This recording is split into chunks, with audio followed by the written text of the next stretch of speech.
আসসালামু আলাইকুম ওয়া রাহমাতুল্লাহি ওয়া বারাকাতুহু। যে যেখান থেকে ভিডিওটি দেখতেছেন সবাইকে জানাই মনের অন্তঃস্থল থেকে ভালোবাসা এবং অভিনন্দন। আমাদের বাংলাদেশে বন্যার যে অবস্থায় এই টিআরসি মোড়ে বা টিআরসিতে যে পরিমাণ অর্থ টাকা আমাদের বাংলাদেশের মানুষ তার হাত খুলে দান করছে, এই টোটাল অ্যামাউন্টটা বর্তমান হচ্ছে তাদের কাছে আছে, সম্মানিতের কাছে, সেটা হচ্ছে 9,35,00,000 টাকা। এই 9,35,00,000 টাকা যে তাদের কাছে আছে, এটা নিয়ে হচ্ছে আপনার বিবিসি নিউজ এটা নিয়ে একটা রিপোর্ট করছে। সেটা হচ্ছে ভাই, বর্তমান তো বাংলাদেশে যে আমাদের বন্যা দেখা দিয়েছিল 9টা জেলাতে, তো সেই পানি কিন্তু সরে গেছে এবং যে বাড়িগুলো আছে সেই বাড়িগুলায় বর্তমান মানুষ থাকার উপযোগী না। তো এই বাড়িগুলা নির্মাণ কাজে আপনার এই টাকাগুলো ব্যয় করতে পারেন।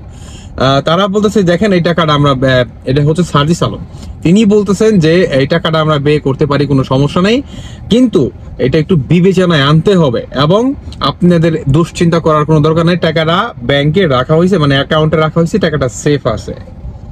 তো আমার প্রশ্ন হচ্ছে ভাই, এটা কি কোনো পার্টি ফান্ডের টাকা? হ্যাঁ, টিএসসির মোড়ে যে টাকাটা উঠাইছিল বা বাংলাদেশের মানুষ, আপনারা অনেকেই দেখছেন যে স্বর্ণ মানুষের আসলে ছোট ছোট বাচ্চাদের কষ্টের উপার্জনে যে ব্যাংকগুলা, হ্যাঁ, যিনি নাকি একটা একটা করে মনে করেন জমাইছে, হ্যাঁ, একটু একটু করে জমাইছে, সেই ব্যাংকটা পর্যন্ত দিয়ে দিছে। হ্যাঁ, এরকম বান্ডিল মনে করেন দিয়ে দিছে। তো এটা কি তোমাদের মানে এই ব্যাংকে রাখার জন্য? আবার বলতেছে কি যে এটা নিয়ে দুশ্চিন্তা করার কিছু নাই। এইখানেই তো রং। হ্যাঁ, রংটাই তো এইখানে। টিএসসির মোড়ে যে টাকাগুলো উঠাইছেন বর্তমান অবশিষ্ট আছে 9,35,00,000 টাকা। তো এই টাকাটা যে বন্যত যে আপনার যারা নাকি ক্ষতিগ্রস্ত হয়েছে, যারা নাকি বর্তমান বাড়ি হারা হয়েছে, হ্যাঁ, টাকাটা তাদেরকে দেন। হ্যাঁ, তাদের যে বাসা আছে, তাদের যে বাড়ি আছে, সেটা কি সচ্ছল করার জন্য, সেটা নির্মাণ করার জন্য টাকা পয়সা দেন, যাতে মানুষ কি অন্তত থাকার জায়গাটা ভালো থাকে।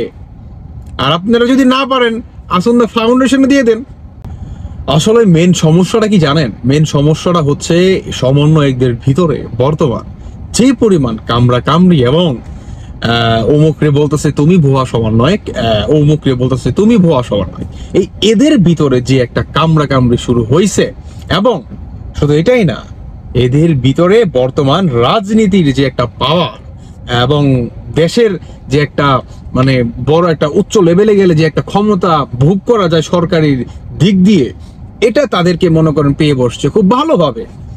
কারণ সেনাবাহিনী বা পুলিশ এবং যারা নাকি আছে আসলে আপনি বড় বড় যে কর্মকর্তা আছে, তারা যেভাবে সমন্বয়কদের আসলে সার্ভিস দিয়ে গেছে এই কয়দিন, বা গার্ড দিয়ে গেছে, হ্যাঁ, বা সরকারি দামি দামি গাড়ি বা প্রাইভেট কোম্পানি থেকে যে বড় বড় গাড়িগুলো তাদেরকে আসলে দেওয়া হয়েছে, হ্যাঁ, তাদের যাতায়াতের জন্য। তো এই যে এই ধরনের সুযোগ সুবিধাগুলো, এগুলো তারা আসলে ভাই মজা পেয়ে গেছে, বুঝতে পারছেন? তারা আসলে জিনিসটা মজা পায়, তারা বুঝতোই না যে আসলে এত মজা ক্ষমতায়। তারা এই বিষয়গুলো ভাই জানতোই না যে এত মজা ক্ষমতায়। হ্যাঁ, জনাব আপনার এই ফখরুল আহমেদ তিনি বলছেন যে এই ছাত্র আন্দোলন বা সমন্বয়করা তারা দল ঘোষণা করবে।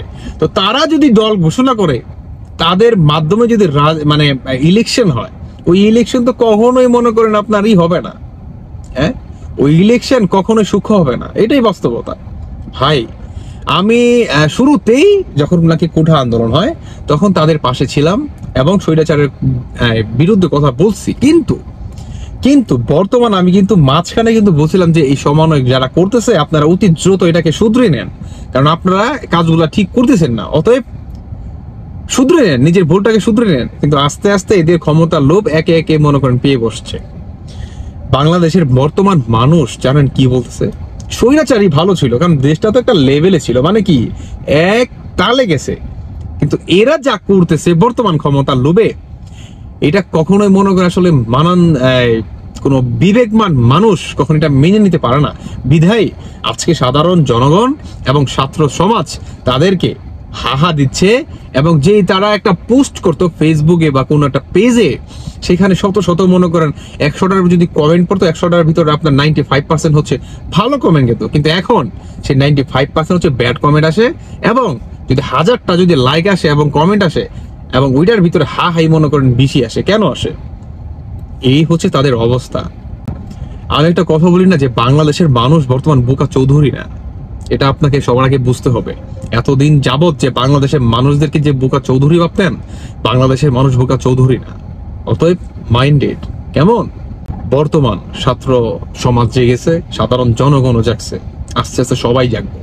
এই সমন্বয়কদের আমি অবস্থা দেখতেছি যে ভাই হিরো আলম তিনি বলতেছেন একটা সম্মিলনে যে দেশ যাক, দেশ জাহান্নামে যাক। ভাই আমি এই দেশকে নিয়ে আর কোনো কথা বলতে চাই না। তো এই ধরনের একটা কথা শুনলাম, মন খুইলা হাসছি ভাই, বিশ্বাস করেন। হাসতে হাসতে আমার পেট ব্যথা হয়ে গেছে হিরো আলমের এই মনে করেন বক্তৃতা দেখা। তো এদের অবস্থা আমি দেখতেছি একদম হুবহু এই হিরো আলমের সাথে মনে করেন মিলে যাচ্ছে এবং মিলে যাবে ইনশাল্লাহ। কারণ এই যে তারা যে কুঠা আন্দোলন করছে, এত বড় একটা মহৎ কাজ করছে, বা তারা যে বলে যে স্বৈরাচার মুক্ত করছি, দেশটা স্বাধীন করছি, এটার পিছনে ছিল আমরা। কিন্তু এখন তারা দেখতেছে যে আদেও আমাদের পিছনে তো সাধারণ জনগণ নাই, ছাত্র সমাজ ছিল, তারাও কিন্তু আমাদের পাশে নাই। আস্তে আস্তে সবাই আমাদের থেকে সরে যাচ্ছে, এটাই বাস্তবতা। পুরা বাংলাদেশটা জুড়ে আপনাদেরকে সাপোর্ট করছে, কেমন আপনাদের এই সরকারের এই বসার চেয়ারের জন্য না, এটা বুঝতে হবে আপনাকে। সবাই ভালো থাকবেন, আল্লাহ হাফেজ, আসসালামু আলাইকুম।